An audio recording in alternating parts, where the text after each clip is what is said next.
Ladies and gentlemen, thank you for tuning in to your Public County Sports Experience. I'm Caleb McClure. And I'm Devin Meyer. And we're here with Andy. Hey, Andy. How you doing? Hey, guys. How are you guys? Oh, we're doing pretty good. I guess I'm speaking for myself. Devin, how are you? I'm pretty good, man. I enjoyed a happy Valentine's Day. Could have been a little bit better playing some esports, but, you know, some things happened. Some things popped up. And, yeah. But let's get into some sports stuff. Let's get into some real sports. So first of all, the winter season is slowly coming to a close here, and next week we will be having our winter recap. But for now, we can look at what we got done this week. So for the varsity boys basketball, we lost 2 games since the last podcast, and so we are now on a 4-loss streak. We ended up losing not only to Pueblo South, 58-46, but we also lost to East, 49-40. And tonight, we are playing Pueblo West. Do you think the coaches watched the last podcast and are going to hear Andrew White's game plans to slow down West? No. I don't think they're listening to this. Just give it a shot, man. If the game plan doesn't work, then stop it. But it's worth a try. It's better than what we were doing. We're already way too deep in this season for any wins or losses to matter at this point. We're 5th in the 5A4A South Central basketball standings. Check out Centennial though. Yeah, Centennial is 0-9 in league play right now. So only beat them by 1 point. Who's Central's only loss? Central's lost only once this whole year. Who's their loss? Probably, I want to say, Pueblo West. Yeah, is it West? Yeah. Yeah. By 2 points. 60. That is crazy. Their only league loss. But yeah, in terms of stats, I mean, like we talked about last week, we still have a lot of the same leaders. Jonathan is still leading at points per game. Our big is averaging 0.8 blocks per game. Our big is averaging 3.3 rebounds a game. So, yeah. I mean, there's not much to say there in terms of that. Obviously, we're just on a pretty good cold streak right now. 4 losses. As of recording date for this podcast, we do have a game tonight. It is against Pueblo West. It's away. It's at Pueblo West. But anybody want to throw in predictions for that game? I think that we are going to play better than. I mean, it'd be really hard to play worse than we did it the first time against West. I think we'll play better. We're definitely the underdog. I don't think I could give a score prediction, but I do think it'll be a closer game. Yeah, unfortunately, the last game we lost 62-34, that's a rough loss. So we're hoping we can. Obviously, the hope is always we can beat them. Being the somewhat inconsistent team we are, I'd love for us to have a really great night, but we will see how it goes. I don't think it's out of the realm of possibility for us to win. Do we know if we're in playoffs at all? No? Dude, there's no chance. I'm sorry. Yeah, I don't know. 5th in our league. 5th in league, there's no way. We're 500, 11. Yeah, and you don't think? Absolutely not. I feel like our record was worse last year and we made playoffs, no? Let's check it. Pull it up. Last year's record, 14-10. Okay, so and we were at 3rd in 5A4A South Central standings. Maybe, I don't know. So we are now down 2 places in league play. Can we see the points for and points against of this year? Yeah. 531 points against 567. We were 5-5, and then obviously overall 14-10. Centennial also at the bottom of league play last year. It's all right, Centennial. You'll get them next year. East and West are both doing a lot better than they were last year. Yeah. Yeah, absolutely. They both have way better teams than they did last year. Another team I think we should have beaten was East. I don't think that we should have lost to them. Very, very, very frustrating. Yeah, no, the East game was frustrating. I think we only lost by... First one we lost by 4. Yeah, and then this last one we lost by 9, I think. Can we pull up stats for that game? Yeah, stats for the East game? Yeah. So Jonathan had the most points of the night It's with 17 points. I mean, that was kind of it. I think the big thing that stands out to me in this game is definitely the field. Oh, can we go up? He says the thing that stands small up is team. absolutely the field. What is that? FG field goal. Field goal percentage. That's yeah. crazy. I hate that. The thing that stands out to me is the field goal percentage. I mean, Lowry with 27% shooting on 11 attempts. Dominic Amar with 33% shooting on 12 attempts. I mean, it's just, these aren't sustainable numbers that we can keep up. I mean, yeah, we only have East only has one person with double-digit attempts and a lot higher shooting percentage. Yeah, absolutely. Their lowest is, 0, but How does that work? How does what work? So probably free throws. How does what work? I What are you guess, saying? yeah. 3 Probably points free for throws. three. Yeah, he probably Free got fouled throws. on the 3-point shot.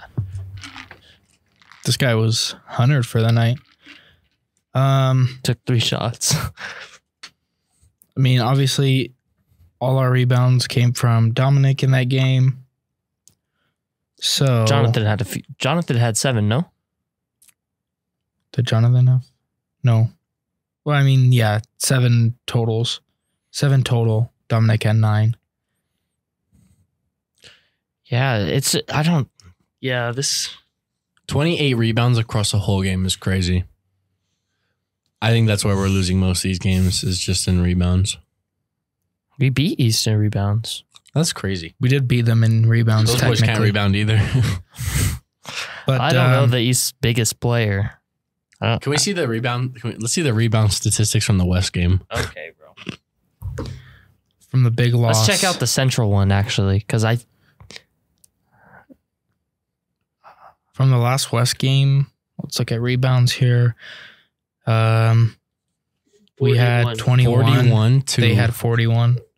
Again, we are 11-11 overall, 3-6 in league play. The odds that we go to playoffs are pretty non-existent from the way I understand league play. Oh boy, no. So good job, varsity boys basketball. Keep on grabbing that ball after the shot. Now we can move on to varsity boys ice hockey, where we seem to be doing a little bit better. Currently, what's in Max Prep shows that we have a 6-10 overall record and a 5-4 league play record. That puts us into 3rd place in the 4A South ice hockey standings. Honestly, this is kind of like a tough, somewhat tough league, I guess. Not really. Palmer's pretty good. Palmer and Shine Mountain are just good. And We're kind of middle of the road. And then Rampart and Woodland Park just haven't had very good luck this season. Rampart being on an 8-loss win streak. 8-loss streak, not win streak. 8-loss streak. Yeah, and so I know that was that our last game of the season? I'm pretty sure. So, I mean, that season's wrapped up. That's what we ended with. At the top, there's a date to be announced against Air Academy. So I'm guessing that's playoffs. Oh, yeah, playoffs. Definitely playoffs. Hockey team did make it to playoffs, and it looks like the first round will be against the Air Academy, who have seen better days. They are on a 16-loss streak. 10 goals for to 146 goals against.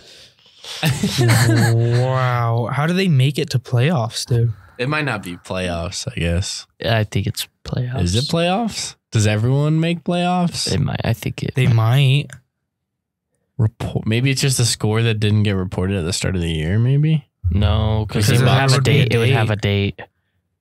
I'm pretty sure it's playoffs. I think everyone makes playoffs. Well, no matter what, it looks like we might have somewhat of an easy victory if this is a playoffs game against the Air Academy. But that is what it is.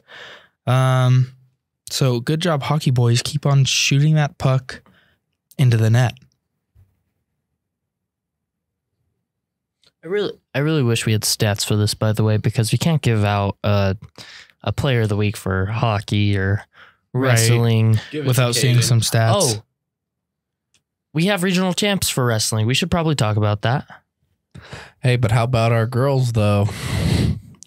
Yeah, I mean, let's go over that really quick while we're waiting for info on our regional wrestling champs. So the varsity girls basketball for the Pueblo County Hornets is on a 5-win streak with an overall record of 17-5 and a league record of 8-1, putting us second in the 5A, 4A South Central girls basketball standings.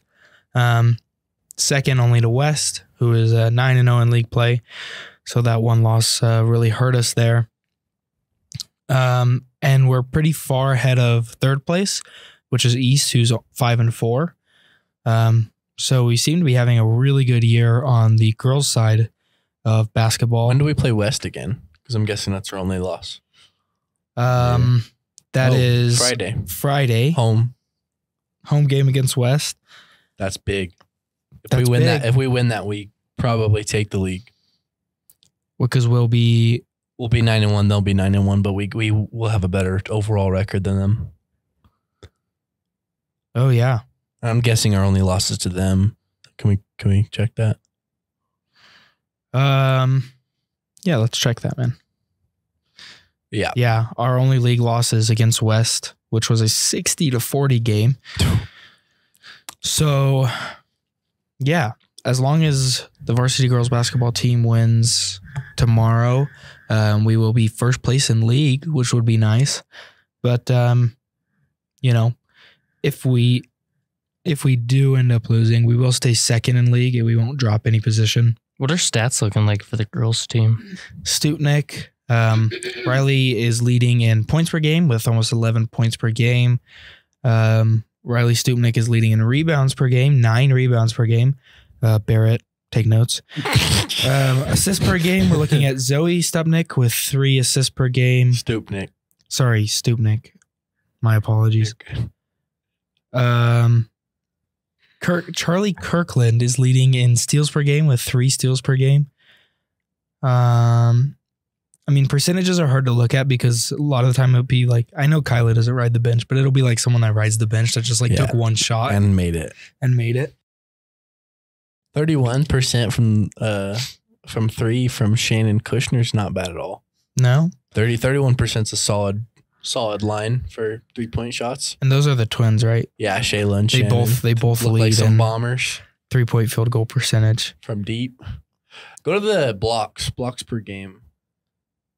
Blocks per game. It was somewhere. Oh yeah, 2.2 blocks a game is kind of fire. I won't lie. Like that's solid. Yeah.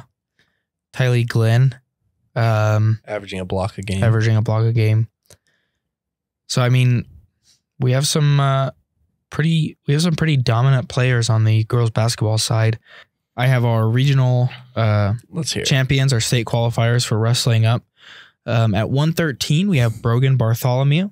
At 126, we have Logan. I don't know how to say his last name. Is it Rogues? Yeah, Rogue. Is that how you say it? At 138, we have Adrian Gomez. 150, we have Tony Macaluso, which is crazy because I know Tony was wrestling at like 126 a couple years back. What's he wrestling at now? 150. 175, we have Marcus Lucero. I went out of order. 120, we have Wyatt Ferris. 132, Thomas Velasquez. 144, Christopher Velasquez. 157, Vincent Sanchez Vasquez. And at 285, our big boy, we got Jack Stanger. Stinger. Bro, how am I supposed to know how to pronounce all these names? Alrighty, so we are here with a varsity girls basketball player, Mariah. How Hi. are you? I'm good. How are you? I'm good. Andy? I'm decent. Mariah, we wanted to have you on because you guys are our most successful winter season performers so far. Bar none. I mean, we had a lot of wrestling. They're doing good, but they don't post their stats. But they don't post their stats, so they don't matter. So varsity girls basketball has done really well this season. Can you tell us a little bit about what you guys did to get there? So in the beginning, we kind of just, since it was like a new team in a way, we gained a freshman, Tylee Glenn. So we had to see how our chemistry would go with her. Then after a while, we finally just had a good chemistry bond with everyone, knew how to work with each other. And then it finally came to success. So you guys are currently second in league. You guys play West tomorrow. Yes, we do. And so tell us what it means either way. Tell us what it means if you guys win. Tell us what it means if you guys lose in terms of like going to playoffs. So we are going to playoffs since we are 22nd in Colorado. If we win against West, then we'll be co-champions in league since, we've tied with them in a way, but my coach said yesterday, that's Kurt Lewis, he said that it won't be a tie. We'll just be co-champions, and same with West. But overall, both of us, West and County, will be going to playoffs. I don't get why doesn't it just go to who has a better record? If you guys tie, because if you guys win this next game, then you will have beaten them once. They will beat you guys once. Why doesn't it just go to overall record? Like it doesn't really make much sense. To be honest, I don't even know. I really thought we would have just won us league, but since they're just like a bigger school in a way and done better, I guess, in a way than us, then so it really doesn't matter, I guess. It just Right, you guys go to playoffs either way. Yeah. So co-champions is the title that you guys get. Technically, yes. So tell us about some of these stat leaders that we have. Because you guys have, I mean, how many seniors do you guys have on the team? We have 6. We have the Kushner twins. We have Charlie Kirkland, Zoe Stupnick, Riley McCafferty, and Kyla Ruzick. So does that kind of scare you a little that you guys will be losing 6 seniors, or does the future of the program look good? It's like 50-50 in a way. We're losing most of our stat leaders, like Charlie Kirkland with steals per game, Zoe with assists per game. Kyla is one of the best free throw shooters on our team. So it's kind of scary in a way, but knowing that we'll have 3 juniors next year, and the rest are sophomores, and then of course Tylee Glenn will be a sophomore, and then we'll gain our freshman. So I think it's we'll be ready next year since it's going to be the same coach, and then we all worked together before. So I think we'll be ready. I mean, I'm for one absolutely optimistic about next year. I mean, you've got a freaking freshman leading the team in field goal percentage. Yes. I mean, shooting on great splits. You've got a sophomore, Riley Stupnick, averaging almost 10 rebounds a game and almost 3 blocks a game. I mean, I think we got some young players that absolutely will get better and better as they keep growing. And I think, honestly, the majority of our stat leaders are, Riley Stupnick. Obviously, we lose our assists, but the gap from, Zoe at the top of the assist leaderboard is not small from the people under her, the juniors and sophomores. Yeah. But yeah, I'm just optimistic about the future of the team. Honestly, I think we've got a lot of young talent and excited to see where things go. Awesome. Mariah, do you have any other comments before you wrap it up? No, I don't. Thank you for having me. Yeah, of course. And it's always good to have a guest on. I know we've kind of not been there lately with guests, but like we said, we're going to keep ramping it back up until the end of the year. So thank you, Mariah, for coming on and talking with us. Of course. Thank you, Andrew, for being here with us. Thank you, Manny, for producing this episode. We love you. And that'll be it. That'll be all for this episode. Thank you, everybody, for tuning in. We hope you have a great rest of your week, and see you later.